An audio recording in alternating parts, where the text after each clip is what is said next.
वैसे नेपाल में एंजॉय करने के लिए हर साल विजिटर्स करोड़ों की संख्या में नेपाल आते हैं। नदी से इस पार से दूसरी साइड में छलांग लगा दिए और जब छलांग लगाए तो उनकी जो सींग थी 4 भागों में टूट गई थी।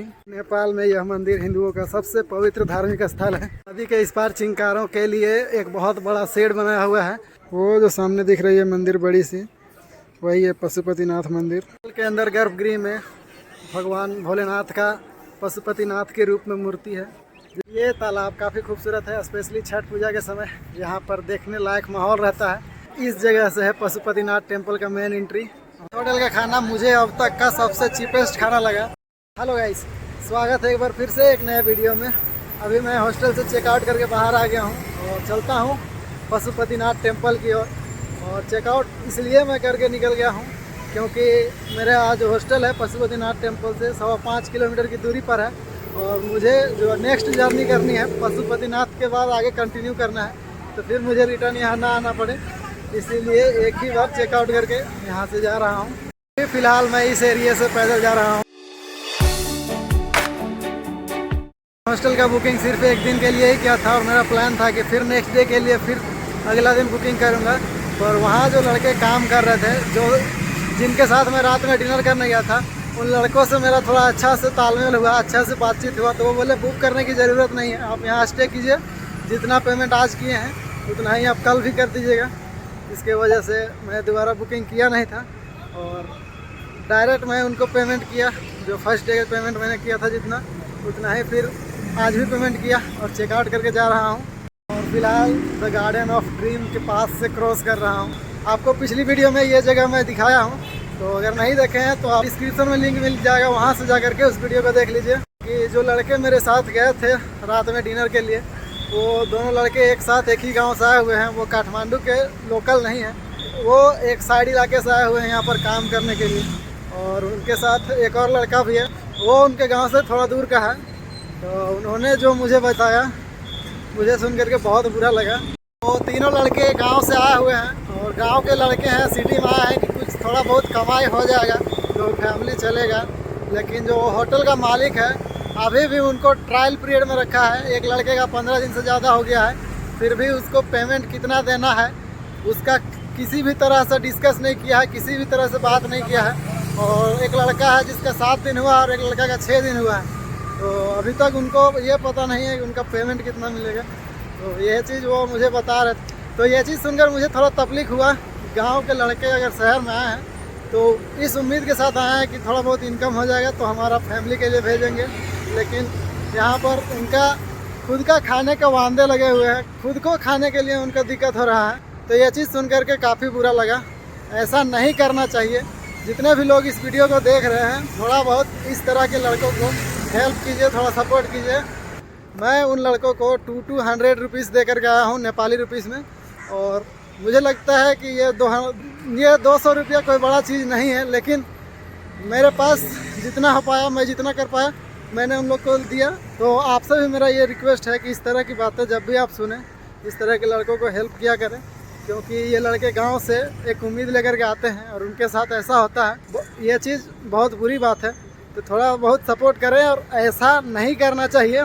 मैं उन लोगों से ये चीज़ रिक्वेस्ट कर रहा हूँ जो लड़कों को काम पर रखते हैं और इस तरह का काम करते हैं। यहाँ पर एक म्यूज़ियम है, नारायण हाटी संग्रहालय लिखा हुआ नाम। तो मेरा फ़िलहाल यहाँ घूमने का प्लान नहीं है, बाकी जिनको भी घूमना हो यहाँ पर आ सकते हैं। इस तरह का जगह है यहाँ पर, और ये है म्यूज़ियम। और मैं आपसे भी बोलता हूँ कि आप बस 2 से 3 साल खूब मेहनत कीजिए।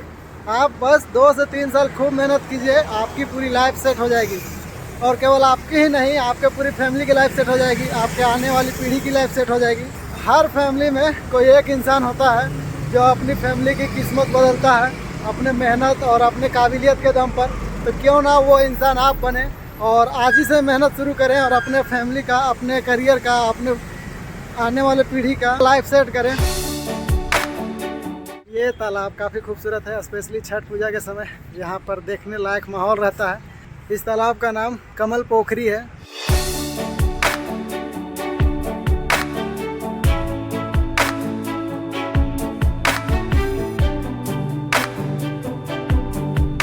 अगर आपको शांत जगह चाहिए तो इस तालाब में आप सुबह को या शाम को आकर के बैठ के अपना एक अच्छा समय बिता सकते हैं। आप बहुत लोगों को ये कहते हुए सुने होंगे कि पैसा और कुछ नहीं, पैसा हाथ का मैल है। ये बात सच है, लेकिन ये बात सच कब होती है जब आपका इनकम आपके खर्चे से कई गुना ज़्यादा बढ़ जाता है।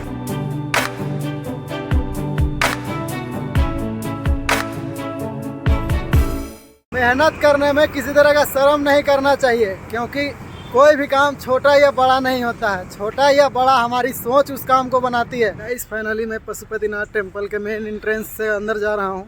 यहाँ पर 3 मेन एंट्रेंस है, एक एयरपोर्ट के पास में ही है और दूसरा ये गौशाला के पास है और एक और है वो दूसरे साइड में है। तो टोटल यहाँ पर 3 मेन एंट्रेंस है, बाकी छोटे छोटे रास्ते तो अंदर जाने के लिए हैं। वैसे तो मैं टेंपल दर्शन करके कल ही चला गया था, पर कल मैं कुछ वीडियो फुटेज आपके लिए रिकॉर्ड नहीं किया था, क्योंकि कल मुझे इस जगह को फील करना था।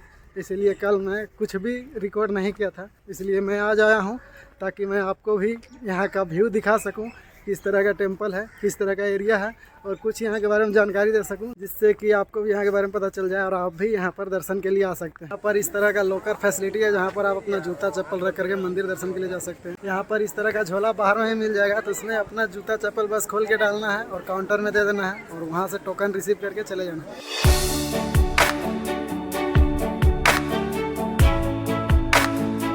से ये मंदिर यूनेस्को का वर्ल्ड हेरिटेज साइट में सूचीबद्ध है।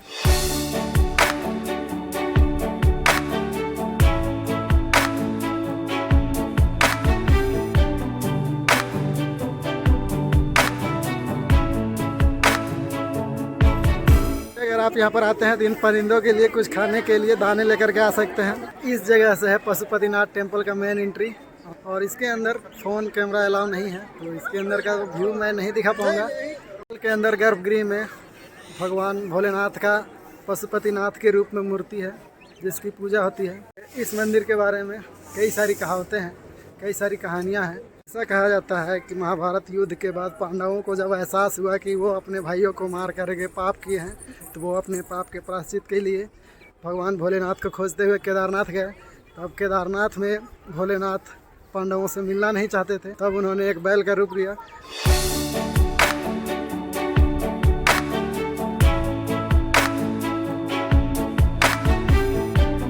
और जब पांडव महादेव को खोजते खोजते थक गए, तब उनको यहाँ पर बहुत सारे बैल दिखे, जो वहाँ पर नर और नारायण पर्वत के बीच से पार हो रहे थे। जो महाबली भीम थे, वो अपना एक पैर नर पर्वत में और एक दूसरा पैर नारायण पर्वत में रखे, तो सारे बैल उनके पैर के नीचे से पार हो रहे थे। लेकिन जब एक बैल उनके पैर के नीचे से पार नहीं हुए, तो महाबली भीम समझ गए कि महादेव यही हैं। भीम महादेव के पास जाने लगे, तो महादेव धरती में समाने लगे।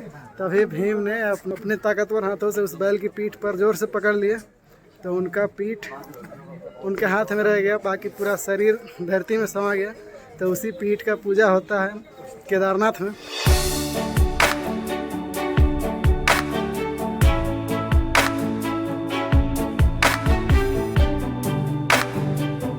महादेव जब बैल के रूप में केदारनाथ में धरती में समा गए थे, उसके बाद ऐसा कहा जाता है कि वो धरती से जब बाहर आए थे तो इसी जगह पर आए थे, पशुपतिनाथ में ही। इस एरिया में बैठने के लिए अच्छा सुविधा बनाया गया है। यहाँ से मंदिर का व्यू काफ़ी खूबसूरत आती है। यहाँ पर आप बैठ करके रेस्ट कर सकते हैं और यहाँ से आप मंदिर का खूबसूरत नज़ारा देख सकते हैं। और बागमती नदी के किनारे बसा इस मंदिर में जब आरती होती है, तो उसका दर्शन भी आप यहीं से कर सकते हैं। इस तरह का जगह है और यहाँ पर इस तरह के बैठने की सुविधाएं बनाई गई है। यहाँ से मंदिर का व्यू कुछ इस तरह का। वो जो सामने दिख रही है मंदिर बड़ी सी, वही है पशुपतिनाथ मंदिर, और ये है बागमती रिवर। ले रहेछ भने रबरको साप लिएर आएछ अरे, पानी तराउँछु भन्छ, चलाउँछु भन्छ, जिउँदो बनाउँछु भन्छ। अहिले फेरि नाकमा टोक्यो भने चाकमा 3 बल पार्छ नि फेरि। इस सपेरे ने अच्छा खासा माहौल बना लिया था, काफ़ी लोग जमे हो गए थे, लेकिन पुलिस वालों ने इनका खेल आधे में ही रोक दिया। टेंपल बहुत बड़े एरिया में फैला हुआ है। नदी के उस पार मेन टेंपल है, इस पार भी बहुत सारी मंदिरें हैं।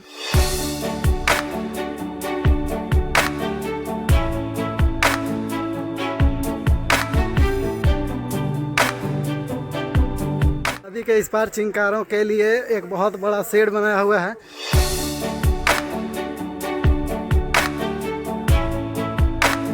शेड के अंदर इस तरह के हिरन बहुत सारे आपको देखने के लिए मिल जाएंगे। चिंकारे और कोई नहीं, हिरन के सबसे छोटी प्रजाति है। और इससे रिलेटेड एक बहुत अच्छी कहानी यहाँ के बारे में बताई जाती है। वाराणसी से जब महादेव यहाँ पर आए थे तो यहाँ पर आने के बाद चिंकारे का रूप लेकर के यहाँ पर इस जंगल में तप कर रहे थे। वाराणसी से बहुत सारे देवी देवताएं महादेव को लेने के लिए यहाँ पर आए थे। महादेव उन सभी देवी देवताओं को देख करके नदी से इस पार से दूसरी साइड में छलांग लगा दिए, और जब छलांग लगाए तो उनकी जो सींग थी 4 भागों में टूट गई थी। यही कहानी इस चिंकारे से रिलेटेड यहाँ बताई जाती है।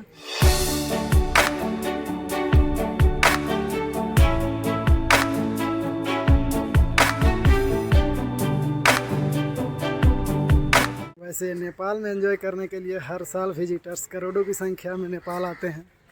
ये पशुपतिनाथ मंदिर नेपाल की राजधानी काठमांडू से लगभग 3 किलोमीटर की दूरी पर देवपाटन नाम की एक गांव पर है, और यह बागमती नदी के किनारे है।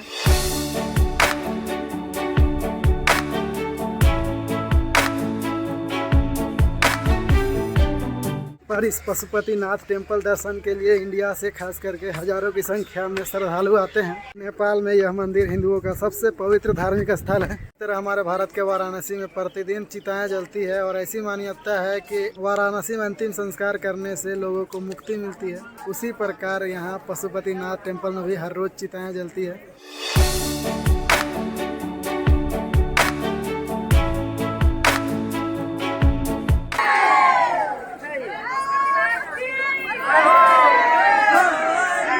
भगवान को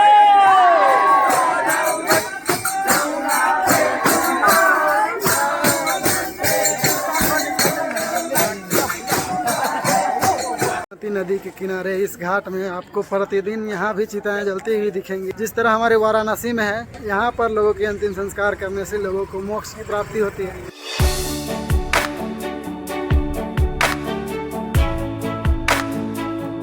गाइस, अभी मंदिर से बाहर जा रहा हूँ। मुझे जितना पता था मैंने आपको वीडियो में बता दिया।